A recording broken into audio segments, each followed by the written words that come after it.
Hello, hello, bonjour à vous tous, les anges de l'amour. Voilà, bah écoutez, on reprend la petite vidéo qui s'est interrompue. Voilà, entre-temps, on a un autre ange de l'amour qui est venu à mon secours. C'est une personne qui est traductrice professionnelle en 4 langues. Voilà, et qui a traduit, en fait, a volé le document. Voilà. Donc tout en sachant que j'ai quand même fait une erreur parce que parce qu'en fait j'étais en mode anglais et la traduction française était disponible. Bon, je suis désolée. Voilà, je vous ai ralenti pour rien. Mais en même temps, moi, ça m'a fait un petit peu d'exercice. Voilà, parce que quand on veut apprendre une langue étrangère, il faut savoir que c'est important de s'immerger dedans au quotidien. Ça veut dire que si vous voulez, je vous donne un exemple, parler en anglais, je prends vraiment l'exemple le plus probant parce que de toute façon, tous les papiers scientifiques sont toujours écrits en anglais, donc c'est toujours pratique et puis c'est la langue de travail principale à l'heure actuelle. Ça n'a pas toujours été le cas à toutes les époques, mais voilà, c'est bien de prendre des réflexes, d'injecter un petit peu dans son quotidien à travers des séries, à travers des conférences, à travers des journaux, des lectures, de régler sa boîte mail en anglais plutôt qu'en français, par exemple. Vous voyez son interface informatique, etc. Enfin voilà, ça c'était une parenthèse. Donc dans la dernière vidéo, on parlait des bonnes nouvelles, qui étaient bah, le déploiement des centres d'éternité et des dépôts de brevets dans les pays que vous voyez ici en jaune. Donc voilà, on a le Japon, on a l'Australie, les États-Unis.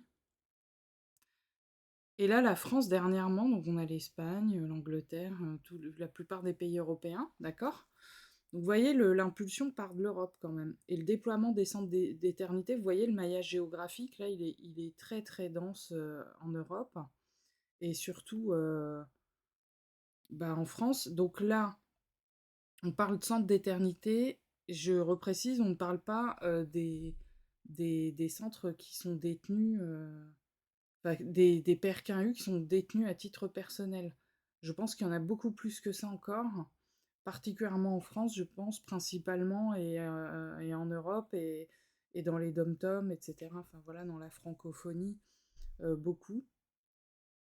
Et le dépôt de brevet, donc américain, qui a été déposé en novembre 2024.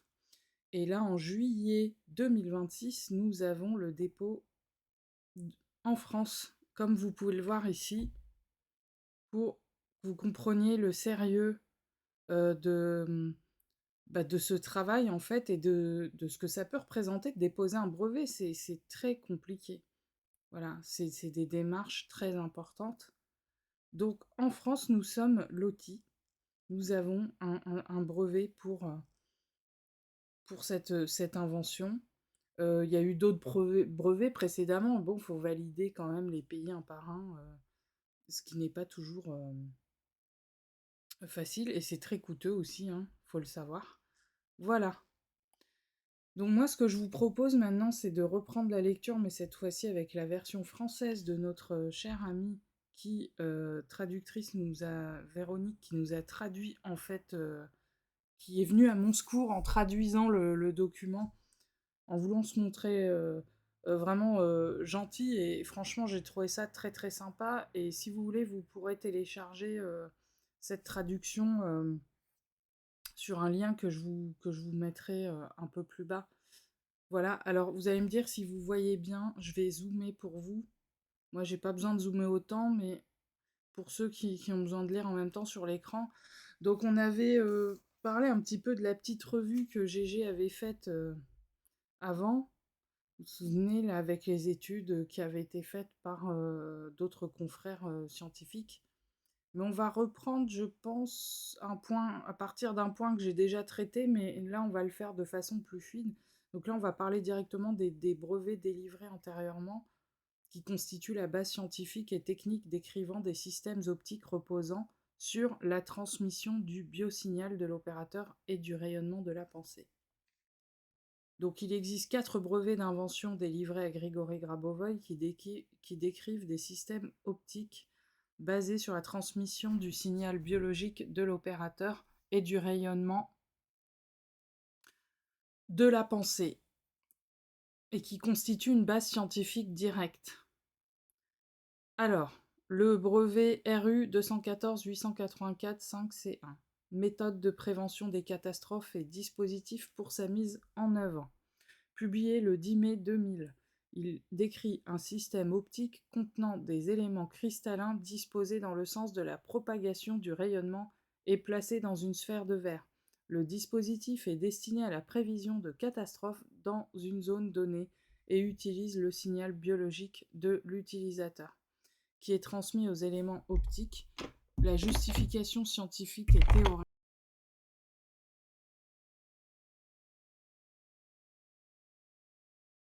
sont exposées dans la description de ce brevet. RU 216 341 9C1. Système de transmission d'informations, publié le 20 février 2001. Ce brevet repose sur le principe de similitude et décrit un système de transmission de données comprenant un émetteur de signaux qui capte le rayonnement de la pensée, réalisé sous la forme d'éléments capteurs sphériques en verre et un récepteur de signaux situé à distance.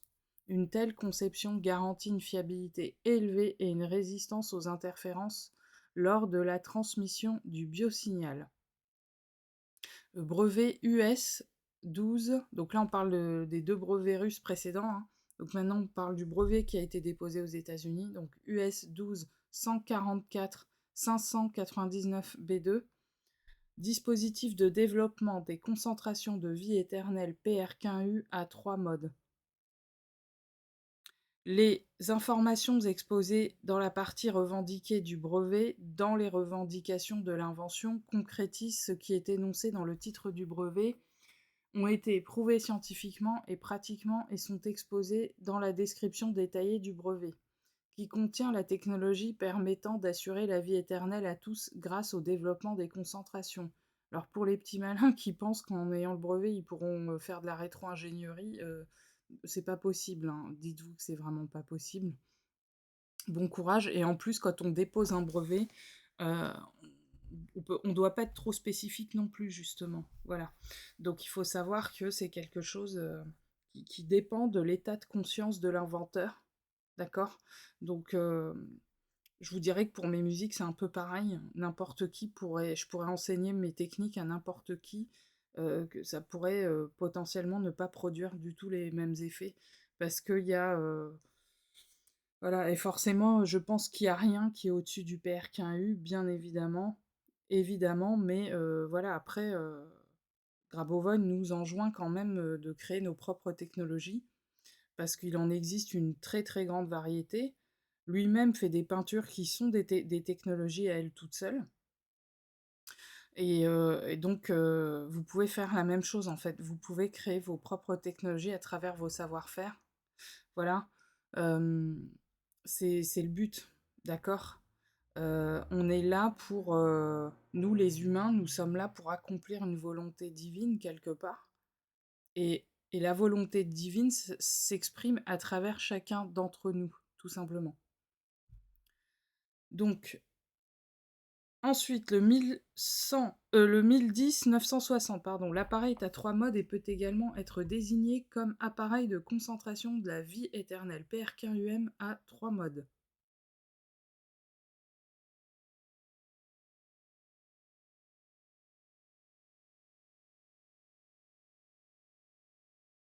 Ok, alors, pardon pour l'interruption. L'appareil à 3 modes destiné au développement de la concentration détecte la génération de signaux biologiques et de champs électromagnétiques formés à partir des ondes électromagnétiques créées par l'utilisateur. Conformément au principe de connexion universelle avec contrôle de l'objectif de concentration au moyen de l'intelligence artificielle IA, il ressort de l'analyse de ces brevets qu'il démontre la faisabilité technique d'un appareil comprenant une unité de capteur optique comportant une ou plusieurs lentilles, un système d'éléments sensibles configurés pour capter le signal biologique, à savoir le rayonnement des pensées de l'utilisateur. la formation d'un signal de sortie sur la base de la combinaison du signal biologique et des interactions électromagnétiques.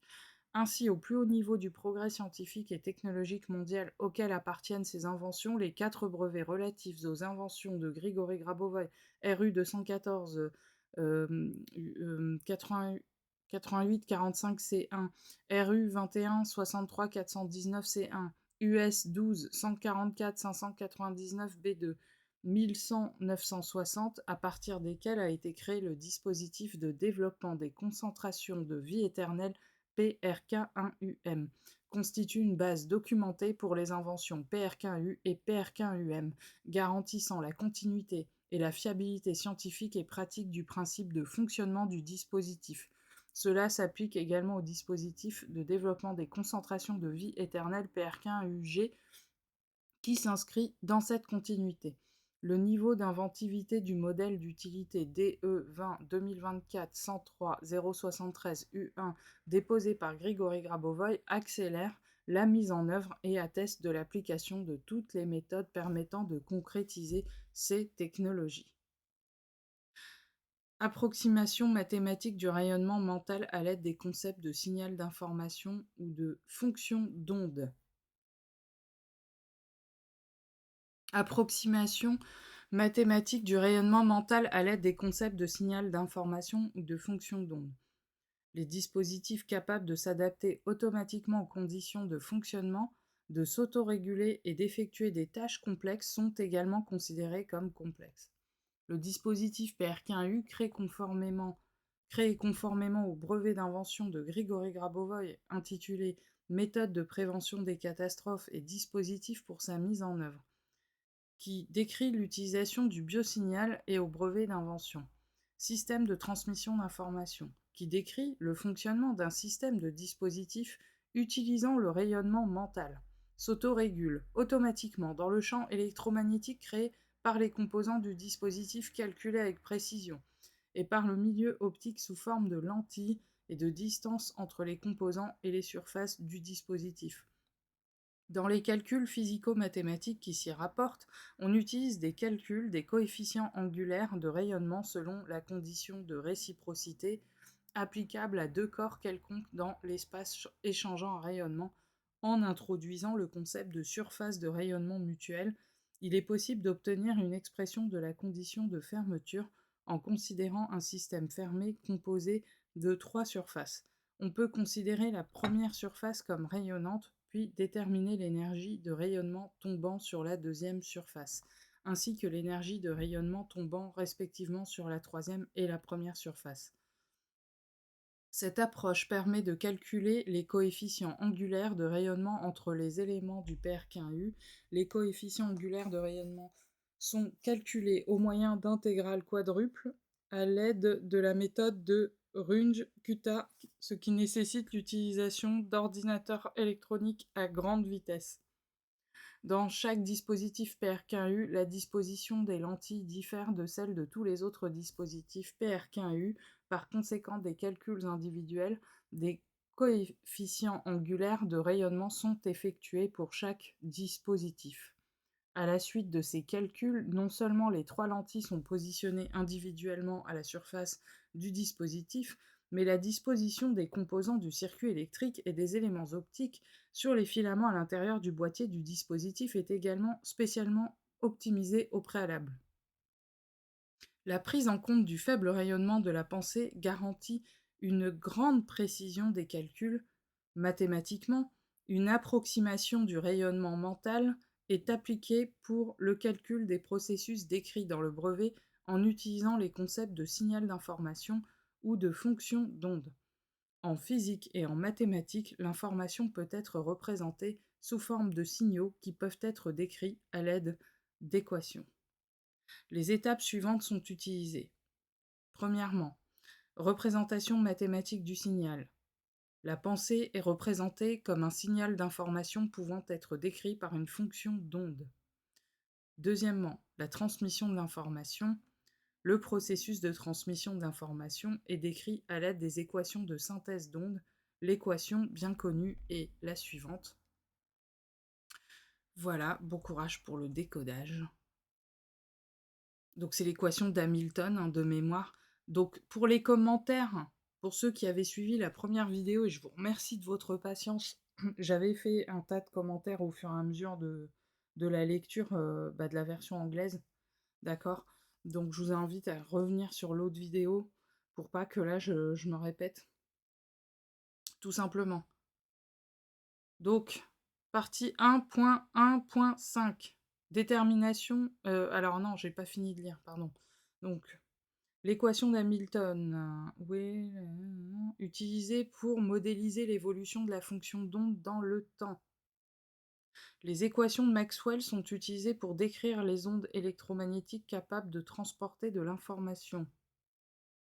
Les principes d'interférence et de cohérence des ondes sont également utilisés pour le modèle physico-mathématique de la transmission d'informations. Donc, partie 1.1.5, détermination des rayonnements réciproques constituant le modèle optique et ondulatoire général du processus physique se produisant pendant le fonctionnement du PRK1UM. Il existe des méthodes permettant d'enregistrer la dynamique du rayonnement de la pensée en fonction de l'intensité de la pensée et du lien entre celle-ci et les objets de la pensée.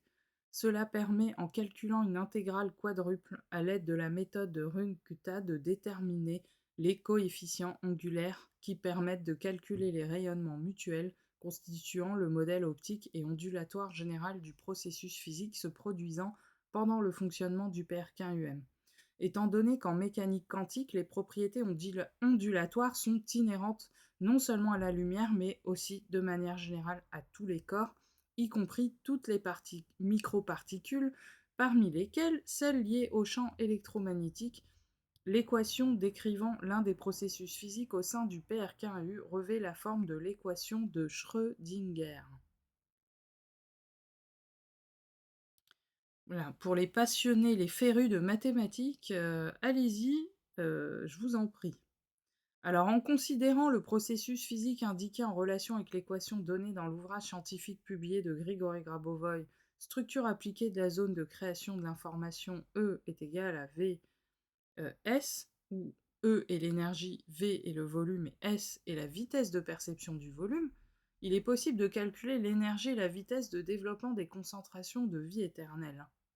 Donc je vous avais dit au passage que cette concentration E égale Vs, quand elle était pratiquée lors de rendez-vous privés, me permettait de voir que le champ d'énergie, il y avait un halo lumineux blanc qui est naturellement là chez les personnes, mais au terme de la concentration E égale Vs qui dure à peu près 3/4 d'heure, et ben le champ, enfin ce champ-là justement atteint plusieurs mètres de diamètre. Voilà, c'est quand même assez intéressant de pratiquer cette concentration parce qu'elle permet vraiment d'augmenter considérablement l'énergie. Voilà.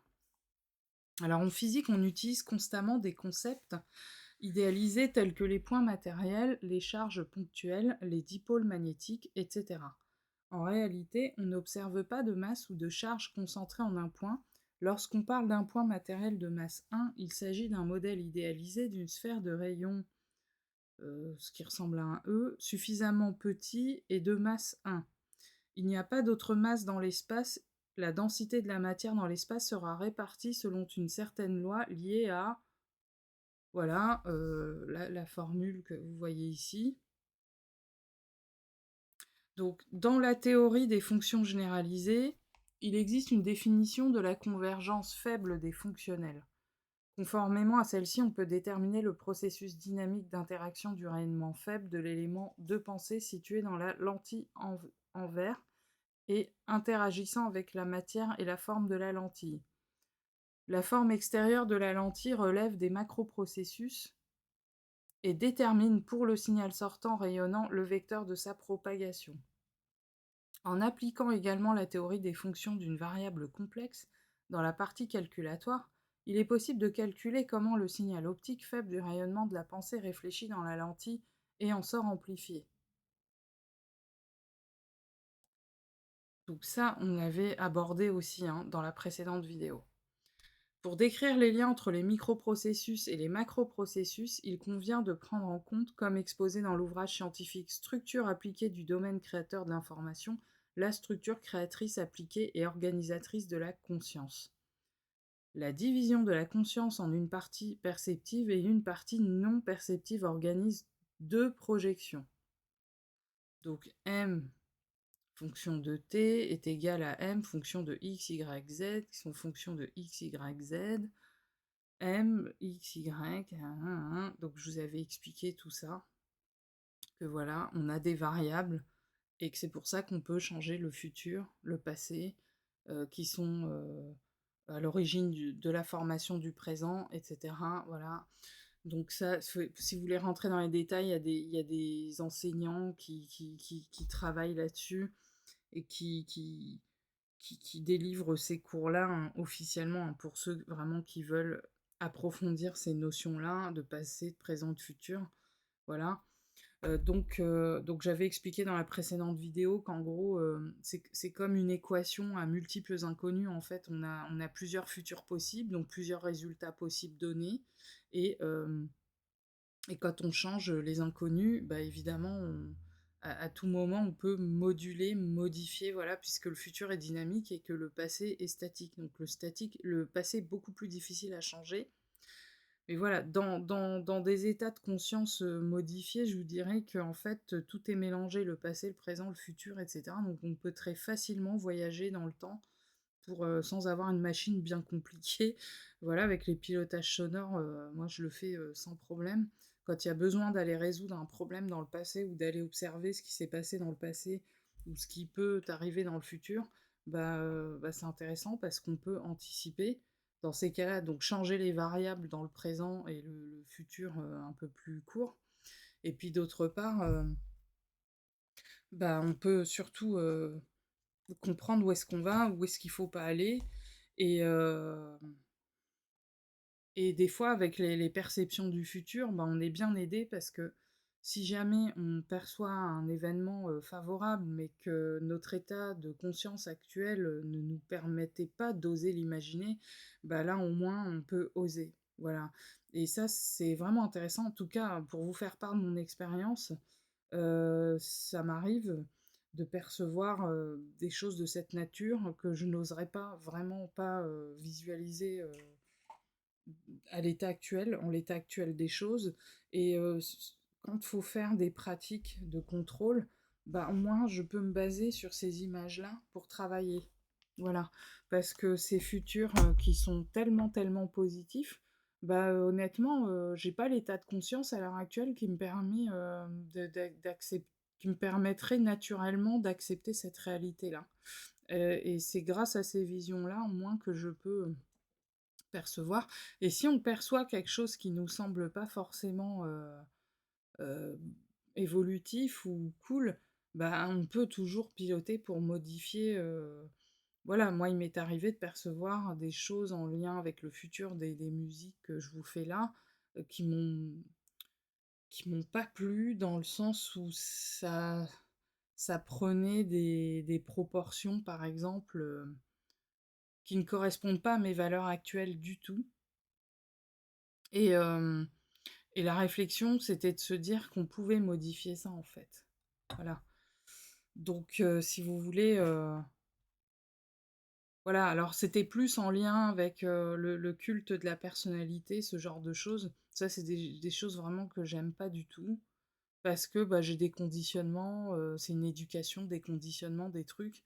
Et que bah, moi, enfin, voilà, je suis pas le genre de personne qui va rêver d'être sur un podium ou sur une scène de spectacle, être visible. Vous voyez bien la nature de mes vidéos elles-mêmes. Je ne me montre pas physiquement. Je suis quelqu'un d'assez reculé, enfin, qui est assez discret. D'ailleurs, c'est un reproche qu'on me fait dans certains secteurs d'activité en ce qui concerne le monde professionnel.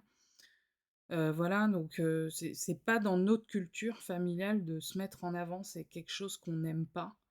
Et, euh, et je vous dirais que mes parents sont comme ça, etc. On n'aime pas, on aime être discret, quoi. Voilà, c'est tout. Alors, c'est pas histoire d'être humble, c'est pas une question de ça, c'est vraiment une question de. c'est pas dans notre personnalité de se mettre en avant. Voilà, c'est tout.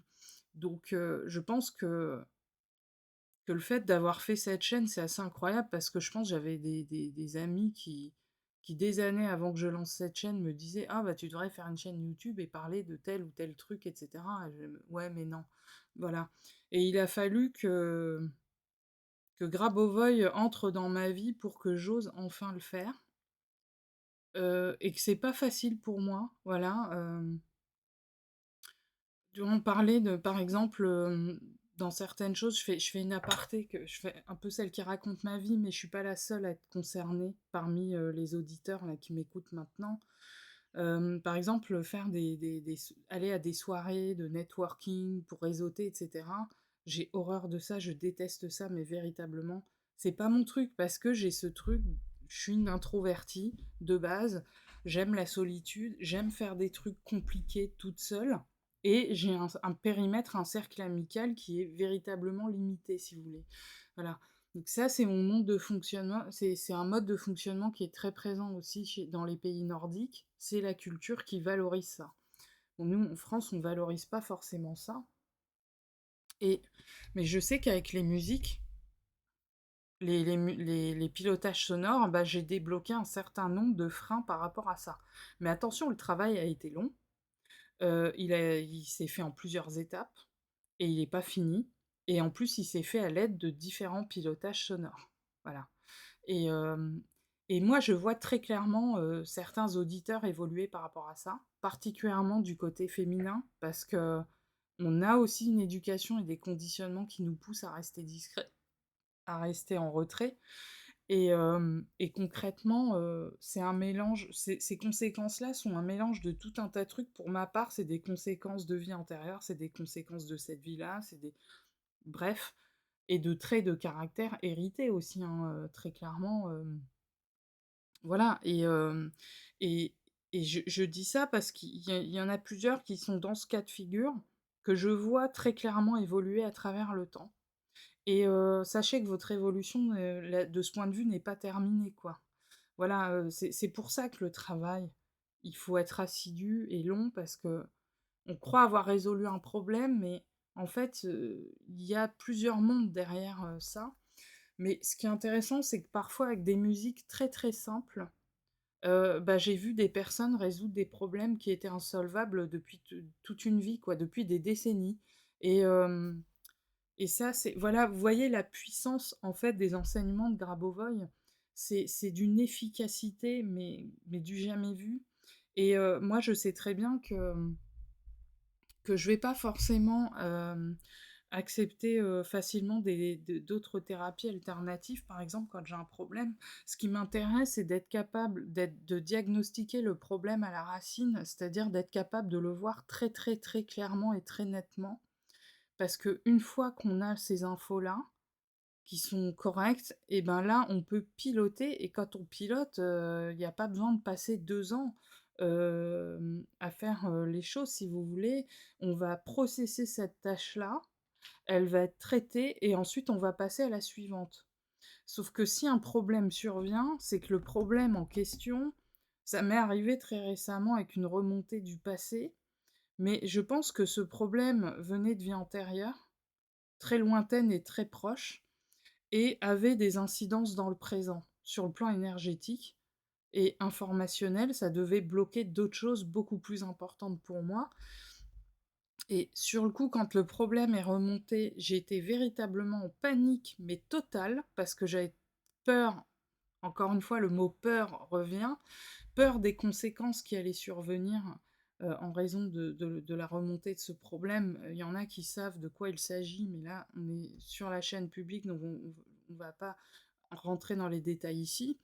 Ce problème est survenu de façon inopinée, mais moi, sur le coup, j'avais pas peur pour moi, j'avais peur des conséquences qui allaient survenir de l'autre côté, au niveau de certaines personnes.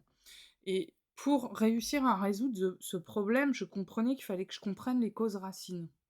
Et donc, j'ai demandé de l'aide de quelqu'un, j'ai eu une partie de l'information m'a parlé, et du coup, bah, je l'ai gardé, mais après, le plus gros, je l'ai fait en clairvoyance de contrôle, en essayant de repérer où était le nœud vraiment principal et il était très récent parce que c'était la vie antérieure, qui précédait celle de maintenant et une fois que j'ai pu percevoir les informations, dans les moindres détails, j'ai pu aller vérifier si ce que j'avais vu était cohérent ou pas par rapport à la réalité et là, on avait de la chance parce que comme c'était une période relativement récente, je pouvais facilement trouver les preuves factuelles que ça se passait bien comme ça, à tel endroit, à telle époque, et cetera et que j'avais même le comparatif avec, la France, Paris, à la même époque et cetera. Donc du coup, j'ai eu des points de repère super solides,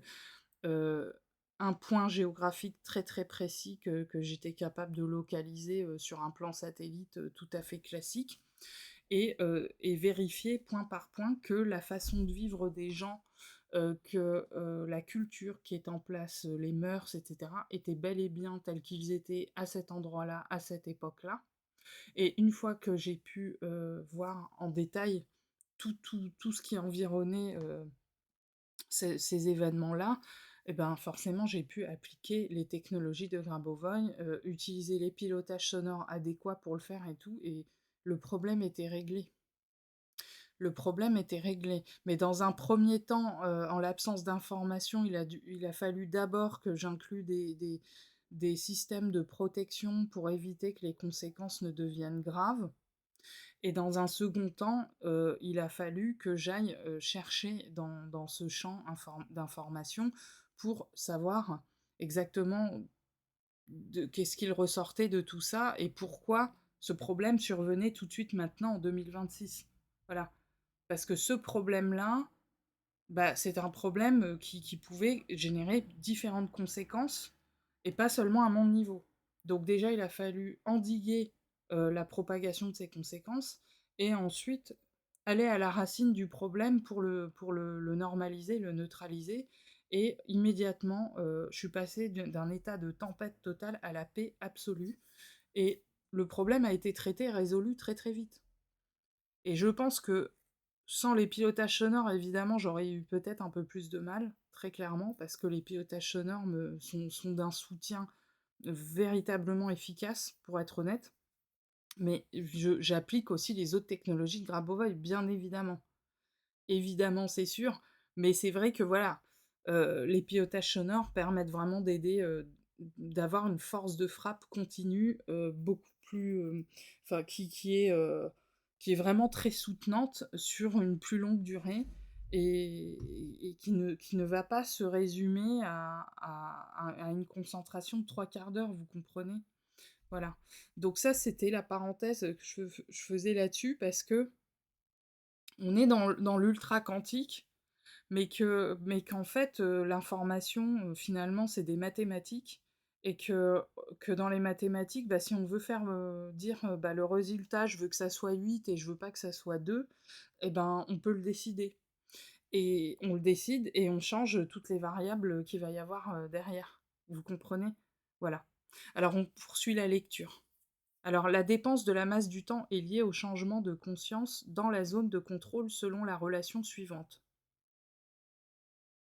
Donc, 1 T fonction de M1, M2, M3 est égal à T1, K3 plus S fonction de K3 plus 270 où M1, M2, M3 sont les projections du temps sur les coordonnées correspondantes X, Y, Z. T1 est le temps du changement de conscience en dehors de la zone de contrôle direct, conscient et contrôlé.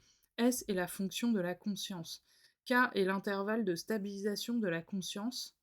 Ça, c'est super important, hein. Lors de la perception des formules de la zone créatrice, K est égal à M3, fonction de X, Y, Z, fonction de X, Y, si je me trompe pas. Bon, vous allez me dire c'est du charabia, bah, je vous assure pour moi aussi, hein, ça l'est, mais comprenez que, vous voyez, on parle de K qui est l'intervalle de stabilisation de la conscience. Ça veut dire qu'on a besoin de stabiliser la structuration de conscience au moment où il l'a faite. Où on l'a faite, ce pourquoi c'est un travail qui nécessite du travail, justement, qui nécessite du travail, de la stabilisation. Et les personnes qui arrivent à maintenir les résultats, c'est parce qu'elle continue le travail, tout simplement, elle n'abandonne pas, elle s'impose une discipline de faire, et même pas de faire, parce qu'il suffit que ça s'injecte dans un quotidien, dans des routines du quotidien. Une fois que les routines sont mises en place, ça devient un automatisme. Voilà. C'est comme si vous disiez, bah, je dois aller marcher tous les matins. Au début, ça va être dur, mais au bout de 30 jours, vous aurez recréé les circuits dans votre cerveau qui vont faire que l'habitude va être installée et que vous ne pourrez plus en sortir. Vous voyez, c'est une question d'habitude. Et quand on met en place de mauvaises habitudes, bah, et qu'on les renforce dans le temps, voilà ce qui se passe. Si vous mettez en place de bonnes habitudes, au bout d'un certain temps, ça va devenir un automatisme. Vous n'allez même plus faire l'effort de le faire. Moi, j'avais cette écologie, système de vie où je faisais énormément de sport. C'était une habitude et c'était même un besoin, comme une drogue. Et le Covid long est passé par là, d'autres pépins physiques, etc. Et du coup, j'ai complètement cassé avec ces habitudes. Euh, Alors qu'à la base, c'était des automatismes, quoi, d'aller à la piscine tous les jours, d'y aller en vélo, de marcher, d'aller à la danse 3 fois par semaine, de faire ceci, cela. Voilà. Ça, c'est les prochains objectifs, justement, à remettre en place. Mais en parlant à une enseignante Grabovoy, elle expliquait qu'en fait, peut-être que la mission en lien avec le salut global était beaucoup plus importante à effectuer et que ça, c'était pas le plus urgent. Mais alors que pour moi, si, c'est tout à fait urgent de faire beaucoup de sport pour me sentir bien. Et je parle pas d'esthétique physique ou quoi, je parle vraiment du principe même de produire de la dopamine, de la sérotonine, des endorphines qui sont des antidouleurs naturelles. Et ça, ben, ça, on les fabrique naturellement quand on est stimulé et quand on a une activité physique. Voilà, vous voyez, c'est pas juste une question de, soit perdre du poids, soit machin. Non, c'est une écologie qui est indispensable par rapport aux antécédents que j'ai. Voilà, tout simplement. Mais vous voyez, on est obligé de s'adapter constamment. Alors, la masse d'un événement mesurée comme la masse totale de tous les éléments de l'événement, excusez-moi, est répartie sur l'intervalle de temps au point délimitant cet intervalle. Par conséquent, le lien entre le processus des niveaux micro et macro se situe au point limite de l'intervalle de temps du milieu de contrôle. Donc G, X, Y, Z, T est égal à G multiplié par T multiplié par X, Y, Z. Où G correspond au niveau macro. G aux événements, le petit G aux événements du niveau micro. Ok, on a des petits. Ouais, ok. Alors qu'est-ce qu'on comprend là-dedans, là? Là, sans lire la suite. G est égal à petit g que multiplie. Concentrez-vous un peu là-dessus. C'est intéressant quand même, hein. Ça veut dire que tout ce qui se passe au niveau macro se passe aussi au niveau micro. Moi, je le comprends comme ça, là, instantanément. Il découle de ce qui précède qu'un objet capable de contrôler les niveaux discrets de la conscience et de perception au niveau des phénomènes limite des micro- et macro-processus, peut créer n'importe quel milieu informationnel, et par conséquent matériel. Par conséquent, l'intensité du rayonnement du signal sortant de la lentille optique en verre est régulée par l'intensité du rayonnement mental des concentrations focalisées au moyen d'une concentration sur la lentille. Donc vous voyez, quelque part, notre travail, là, aussi peu nombreux que nous pouvons être, a un impact sur le plan global. Et, et vice-versa. Voilà. Donc faut pas lâcher le steak, comme dirait l'expression. Euh, Tout ce qu'on fait, c'est super utile, et pas que pour nous-mêmes. Et donc, j'avais dit dans une autre vidéo que plus on pilotait pour le global, et plus on allait être efficace sur le micro-niveau, c'est-à-dire nos objectifs personnels. Voilà. Donc le travail que vous faites aujourd'hui est vraiment, vraiment précieux parce que vous le faites aussi pour le global. Moi, vous savez, dans la plupart des pilotages sonores, il y a du salut global qui est intégré un peu partout, hein. Il y a du pilotage global qui inclut. Maintenant, il y a des pilotages sonores pour le salut global qui sont ouverts et accessibles à tous. Et plus vous les utiliserez, plus vous réussirez aussi sur le plan de vos objectifs personnels. Voilà, après, les objectifs personnels diffèrent selon chacun, évidemment, mais voilà, vraiment incorporer le travail sur le salut global dans toutes vos playlists, quoi, en plus. C'est vraiment intéressant à faire. Et puis pour ceux qui n'ont pas adopté les pilotages sonores ou qui voudraient les adopter, bah, vous en avez à disposition. Ceux-là sont offerts en tout cas, mais les autres, non. Parce que, vous l'avez compris, euh, cela nécessite des investissements et du temps de travail très très important. Donc il est normal de participer à ce travail. Voilà. Alors, les justifications scientifiques de l'interaction entre la pensée et le rayonnement laser. Des recherches récentes. Fritz Albert Popp, 1992, et Bocon et Hall. Alors, Hall, c'est que le chercheur n'était pas tout seul. 2010. Persinger, 2009. Confirme que le cerveau humain émet des photons et des champs électromagnétiques qui reflètent l'activité de la conscience. Dans les appareils PRK-UM et PRK-UG, ces rayonnements sont amplifiés par la réflexion multiple du rayonnement laser qui fonctionne comme un résonateur optique. Le rayonnement de la pensée entrant en résonance avec le flux de photons du laser amplifie sa propre énergie, ce qui est conforme à l'équation d'Einstein, E est égal à mc au carré. Le système laser de l'appareil fonctionne comme une multitude de surfaces réfléchissantes qui renvoient et stabilisent le rayonnement cognitif. Est-ce que vous avez compris ce qu'on vient de dire là? Quand vous vous concentrez sur le dispositif PRK1U, voilà, vous stabilisez votre rayonnement cognitif, vous stabilisez votre concentration et votre pensée. Dans le cadre de la théorie générale de la relativité d'Einstein, les effets gravitationnels ne sont pas conditionnés par une interaction de force, mais par la déformation de l'espace-temps associée à la présence d'énergie-masse.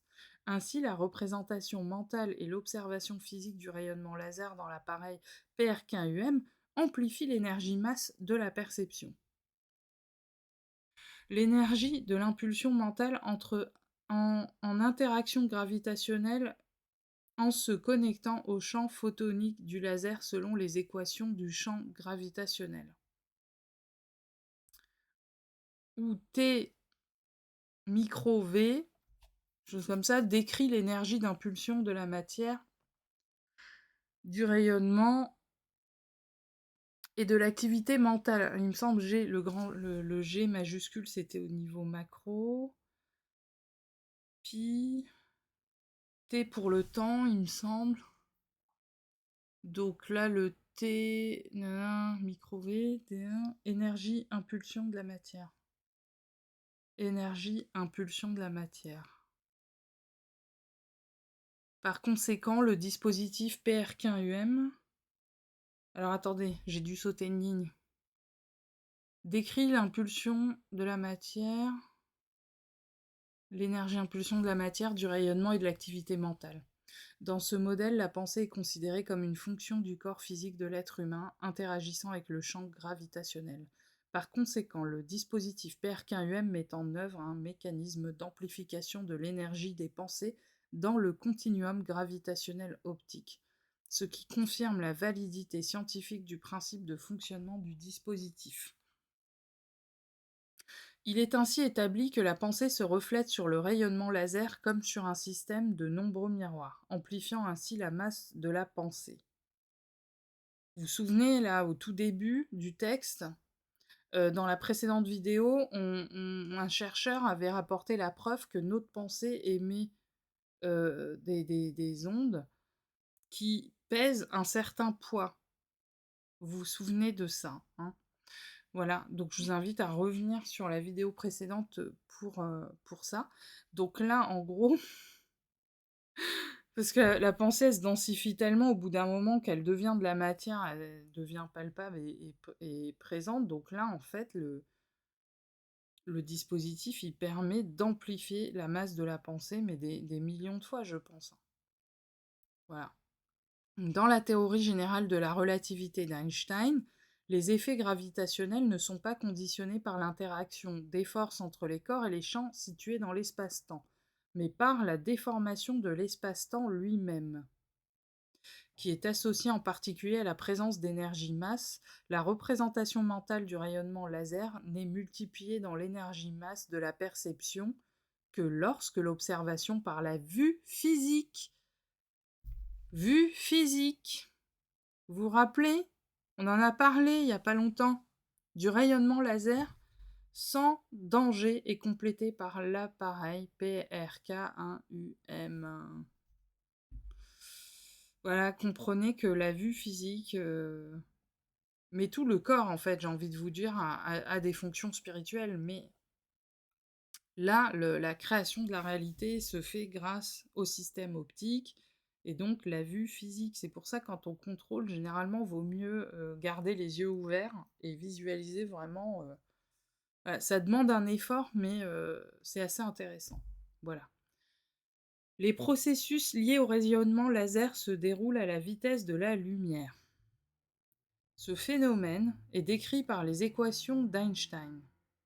Les équations du champ gravitationnel qui sous-tendent la théorie générale de la relativité et qui relient les composantes du tenseur métrique de l'espace-temps courbes aux composantes du tenseur énergie-impulsion de la matière en remplissant l'espace-temps. L'énergie de l'impulsion de pensée inclut en son sein les propriétés du corps physique humain, tandis que l'espace courbe, à la vitesse de la lumière, relie par le biais du champ gravitationnel l'énergie de l'impulsion de pensée à l'énergie du rayonnement laser.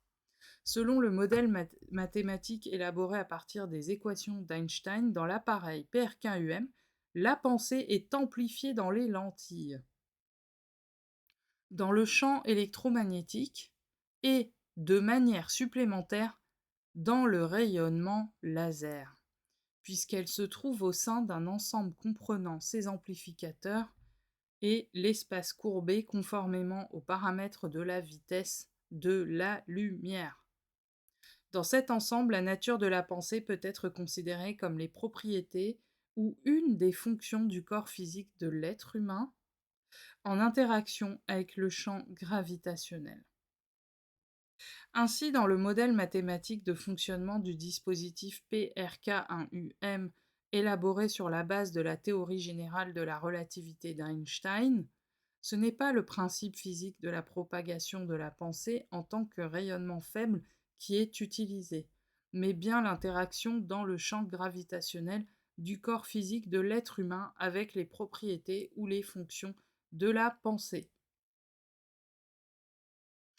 Donc c'est la pensée humaine, par ses émissions, ses ondulations, qui crée la réalité.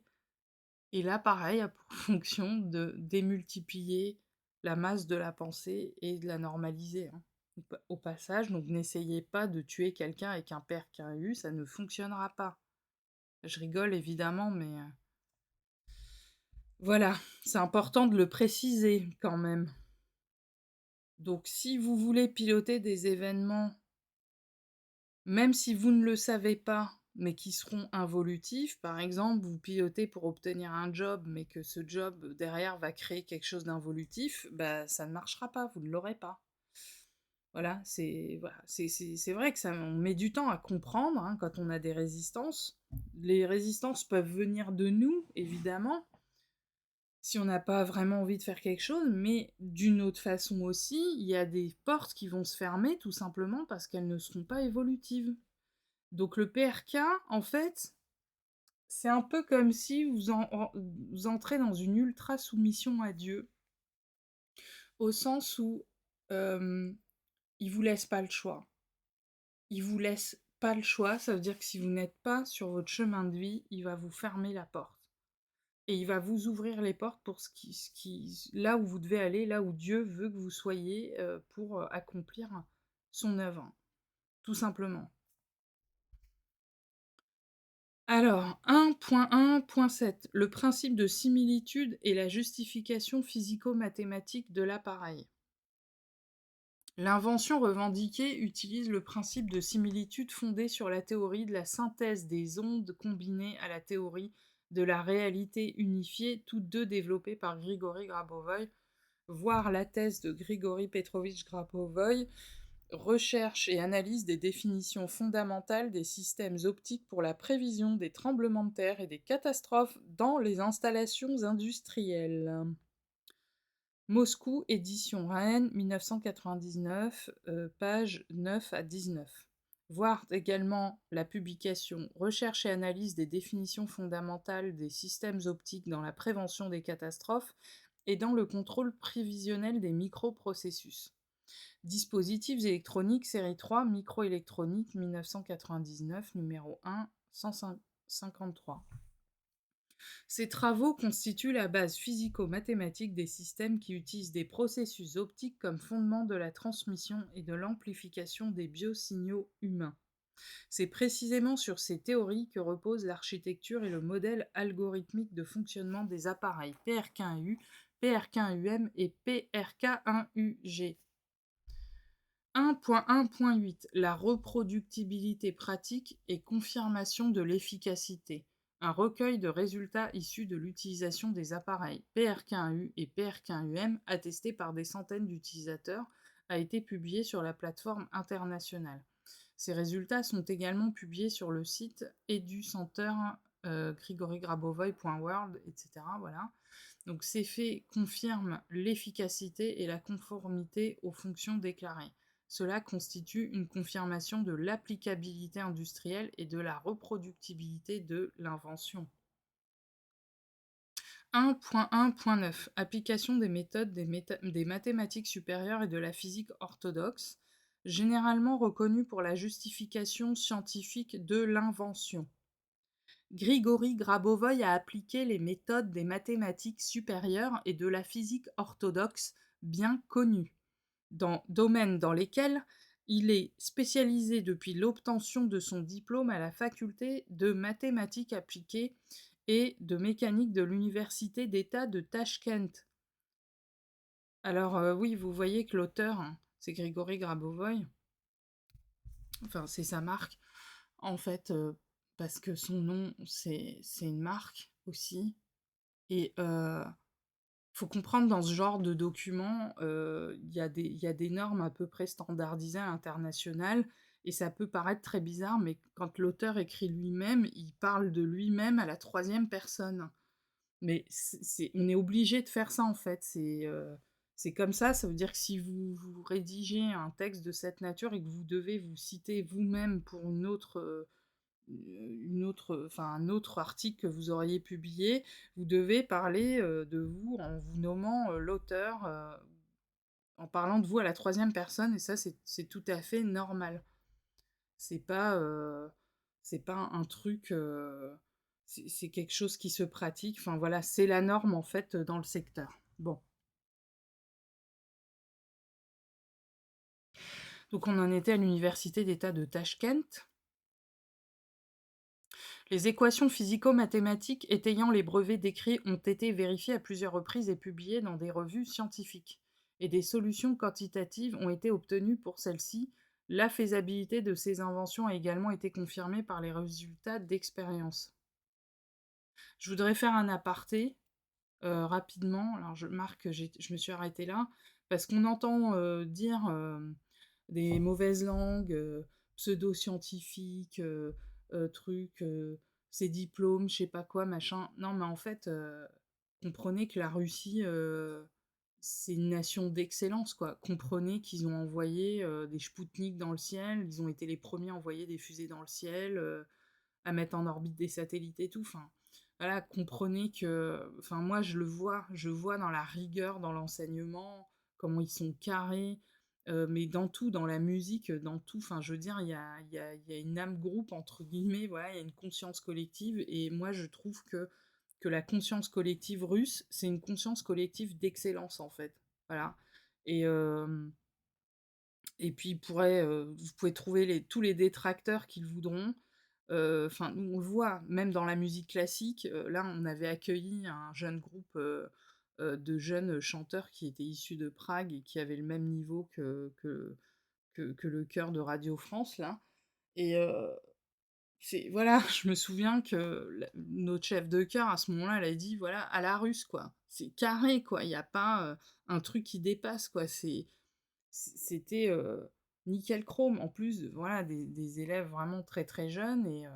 Et nous, on était là, à l'âge qu'on a, à se dire, oh là là, qu'est-ce qu'on est nul en comparaison. Bah ouais, je suis désolée de le dire, mais voilà. Donc là, c'était un chœur de Prague, mais faut savoir que c'était l'URSS quand même, quoi. Et Grigory Grabovoy, lui, il est né en URSS. Hein.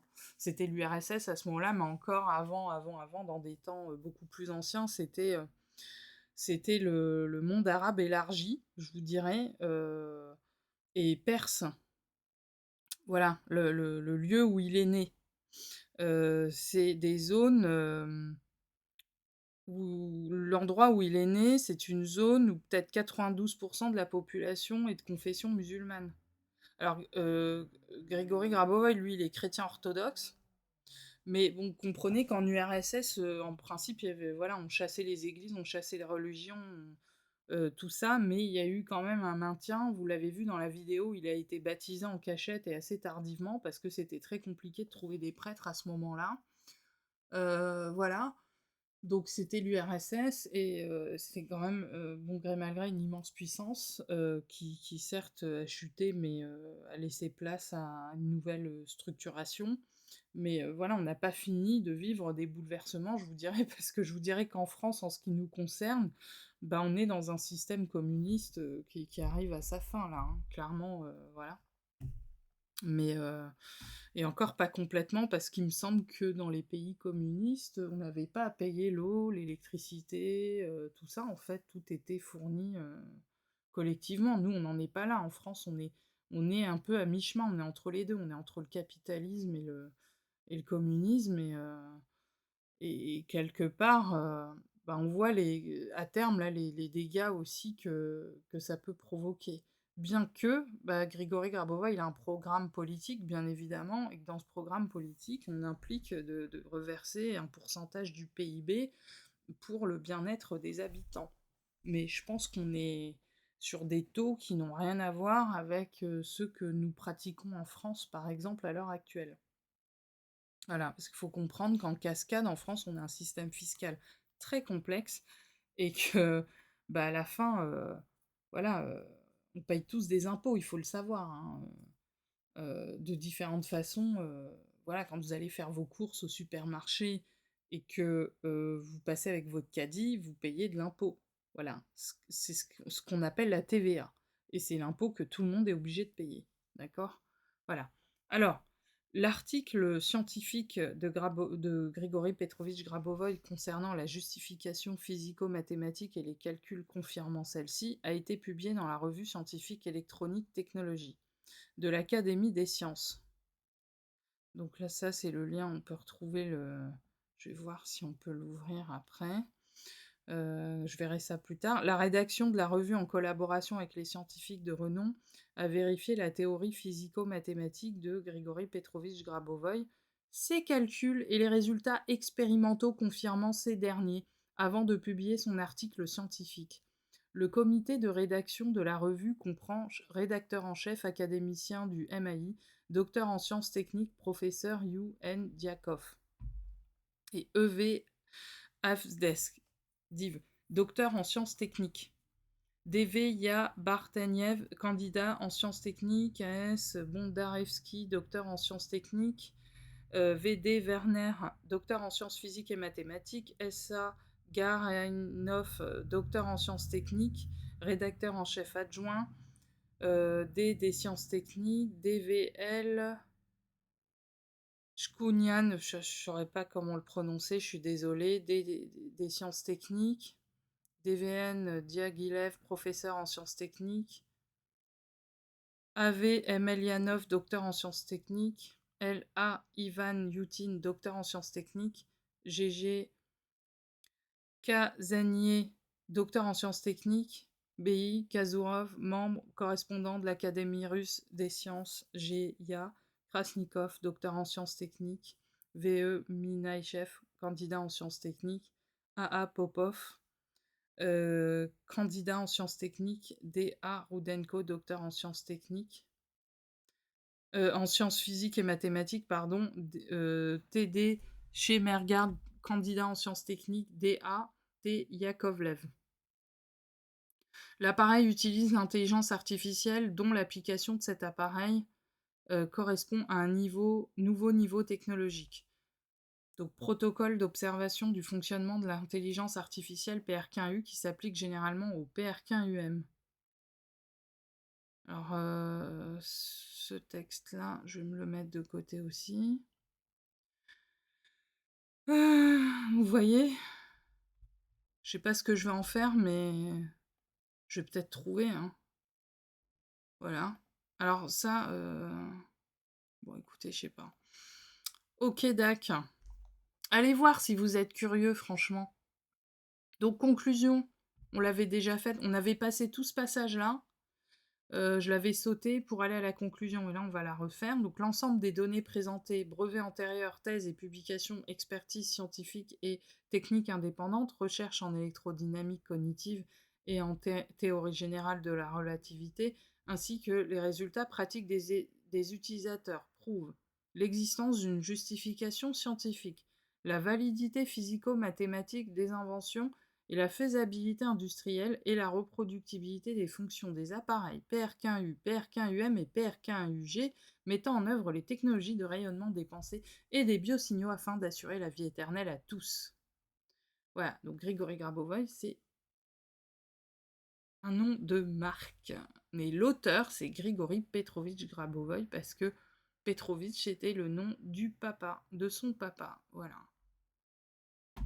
Donc c'est la façon de nommer en Russie quand on respecte quelqu'un. On va pas dire hey, Grigory, on va dire Grigory Petrovitch. Bon, c'était une parenthèse culturelle. Le patrilignage est important dans beaucoup de cultures, hein, faut le savoir. Donc, beaucoup dans les peuples sémites, donc arabes et juifs. Mais ça l'est partout. Par exemple, McDonald's. Prenons l'exemple de McDonald's. Donc, c'est un nom typiquement écossais. Bah, Mac, ça veut dire justement fils de un tel. Donc, Petrovitch, c'est la façon de dire je suis le fils euh, de un tel. Voilà. Donc, la bibliographie. Et je crois que dans les pays scandinaves, alors c'était quoi déjà Son. Par exemple, Ericsson, je suis le fils de Eric. Bon, à la fin, il y avait beaucoup de Eric qui avaient des enfants, donc ça nous faisait des mélanges pas possibles. Mais vous savez, voilà, donc la traduction a été faite par Véronique. Voici son adresse email que je vous remettrai en barre de description. Et si vous voulez télécharger sa traduction, je vais vous mettre un lien qui vous permettra d'obtenir ce fichier. Voilà. J'espère que vous êtes contents de la fin de cette lecture qui aura pris encore 1 heure. Donc, comme quoi, hein. Donc, si vous voulez lire tout seul dans votre coin, vous pouvez le faire, évidemment. Je vous y encourage. Mais pour ceux qui n'aiment pas lire, je vous ai fait la lecture. Comme ça, c'est fait. Donc, je vous embrasse fort. Je vous souhaite un bon dimanche. Et je vous dis, à très vite, en fait, pour les prochains thèmes qu'on va étudier ensemble. Voilà. Donc vous vous rappelez là de la masse de la pensée qui avait été calculée là. Alors moi je sais pas combien pèse notre pensée quand on est sur un PRK franchement, mais ça pulse, c'est énorme, c'est absolument énorme, surtout lors des premiers contacts parce qu'après il y a une accoutumance. Mais quand on a un premier contact direct, c'est hyper intense comme expérience quoi. Franchement, c'est super fort. Voilà, après, on s'accoutume. Hein. C'est comme quand on prend des somnifères tous les jours. Au bout d'un moment, il faut en prendre de plus en plus. Non, je rigole, mais voilà, faut comprendre que les sensations, c'est très relatif. Ça dépend sur quoi on travaille, en fait. Et puis quand on veut se reconnecter avec ses ressentis, il faut travailler avec l'adaptation sensorielle et la dissociation notamment. Il y a un pilotage sonore pour ça, qui se nomme dissociation traumatique, mais il faut pas juste s'arrêter là, parce que ça travaille justement sur la réadaptation sensorielle. Donc ceux qui n'ont pas de ressenti, vous pouvez travailler là-dessus pour développer vos ressentis. Voilà. Bon, voilà, c'est tout pour aujourd'hui, hein. Je vais essayer de voir ce que je peux faire avec ce papier-là. Je sais pas si je vais en faire grand-chose parce que je parle pas le russe, mais si je peux faire quelque chose, je le ferai. Donc, gros bisous et bon dimanche, à bientôt.